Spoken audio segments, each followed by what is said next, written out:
Isang mapagpalang araw po sa inyong lahat mga ka-Facebook. Ako po si Sister Vicky Manalo, isang ina. At kami po ng aking asawa ay aktibong miyembro ng Couples for Christ sa loob ng 27 taon.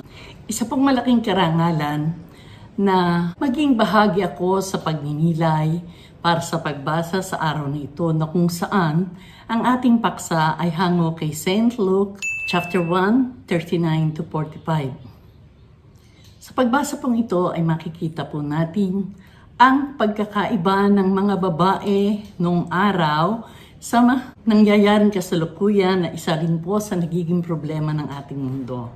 Noon po ay may makikita nyo na sa pagdalaw ni Santa Maria sa kanyang pinsan na si Elizabeth, nandun po ang kagalakan ng bawat isa na sa kanilang dinadala, sila po ay nasisiyahan.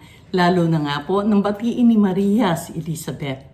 Nagagalaw ang bata sa kanyang tiyan at si Elizabeth naman po nang magbalik ng pagbati sa ating mahal na ina na sinabi niyang pinagpala siya sa babaeng lahat. Tunay po na naramdaman natin kung gaano katindi ang pagpapahalaga nila sa buhay na dinadala nila sa kanilang sinapupunan. Subalit parang kabaligtaran po ng mga nangyayari sa kasalukuyan nating panahon na kung saan pag nalaman ng isang ina na siya ay buntis, parang nandun ang takot, nandun ang pag-aalala, ang pag-aalinlangan. At mas marami rin po, marami ng pagkakataon, marami ng kaso, na ang ginawa po nila, kinitil nila ang sarili nilang anak sa pamamagitan ng pag-inom ng mga kontraseptibo at ganoon na rin po ang abortion. Na kung saan, alam din naman po natin na ito ay isang malaking kasalanan sapagkat para po itong isang assault, pagtatangka, or isa pong krimen ng pagpatay. Tama po kayo, maaaring ang iba ang nagiging dahilan, lalo yung mga millennials na masyado ng malalakas ang loob sa ngayon. Malimit sinasabi nila, dugo lang naman yon. Dugo ang kanilang ipinalaglag. Subalit kung ating pong babalikan sa ating pagbasa, pagpapala po ng Diyos, ang Espiritu ng Diyos, ang Kanya pong sariling kaparaanan na kung saan ipinuproseso po upang maging isang tao ang pinagmulan dugo. Yun po ay tao na rin.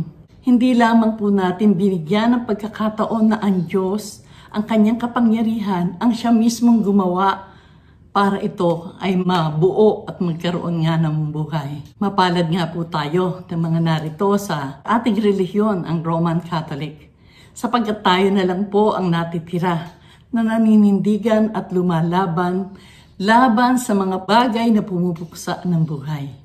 The contraceptives and also the abortion. Ganun na rin po kung mapapansin nyo, ay tutol din po ang ating simbahan sa euthanasia or mercy killing na kung saan pag nahihirapan ang isang pasyente ay tinatapos na ang paghihirap sa pamamagitan ng injection. Nakakalungkot po sapagkat ang buhay po na nabubuwis sa bawat sandali ay buhay na bigay ng Diyos.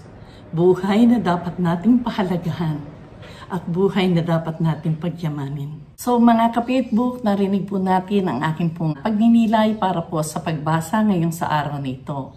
Isa ko lang pong ipapaalala sa inyo na huwag po natin kalilimutan na ang Diyos na nagbigay sa atin ng buhay, ang siya rin pong Diyos na lulutas ng lahat ng ating mga problema sa buhay.